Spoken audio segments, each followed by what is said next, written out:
This is training video number 2 for editors, assigning the story. The idea. All right, so you want to get great stories from your writers, but if you want that, you must assign great story ideas. Everything else flows from this. Whether or not you like what you get back from your writers is going to start with you, and that's going to start with the idea. So what does a good story idea look like? First of all, it should be concrete. Second of all, of course it needs to be interesting. And being interesting might hinge on it being an original idea. In other words, enough with the, there's not enough parking spots type of story, or there's the latest blood drive. That's not interesting because it's been done before, so it's not original. So you must find an original idea or a new take on something, and one might say a fresh take.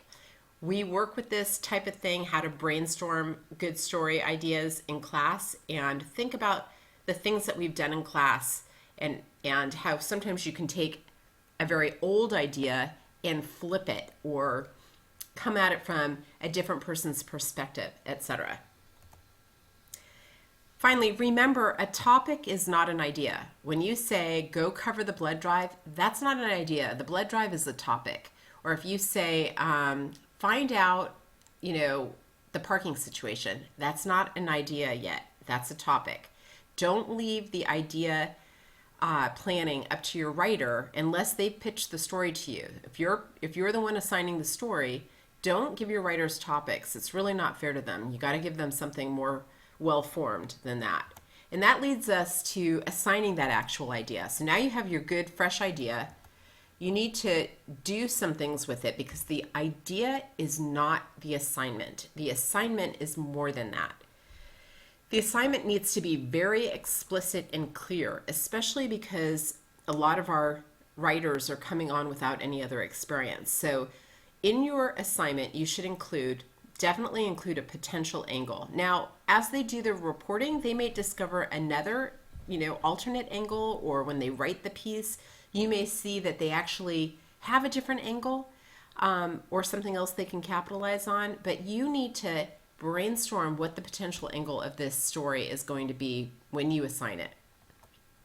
You also need to give them some sort of lead on potential sources. Now, this might be 2 sources that you give them and you instruct them to grow their sources.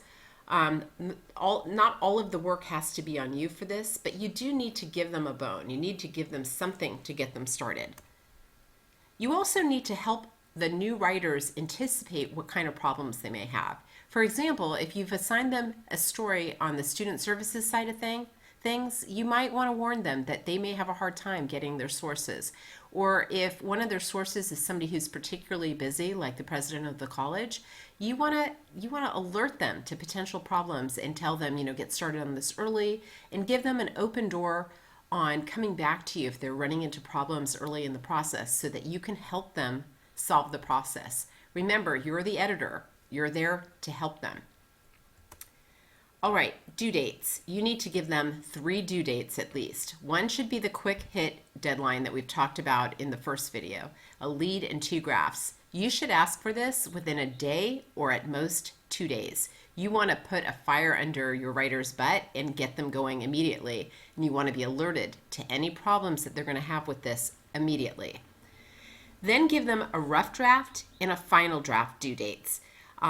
You want to give them all 3 dates when you assign the story, and give enough time in between the rough and final for them to incorporate any suggestions you have.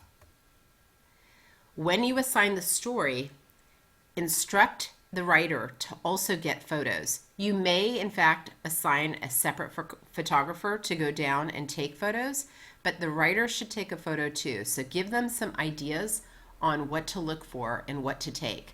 And I would instruct them to get both horizontal and vertically framed pictures. Also give them some ideas for potential sidebars.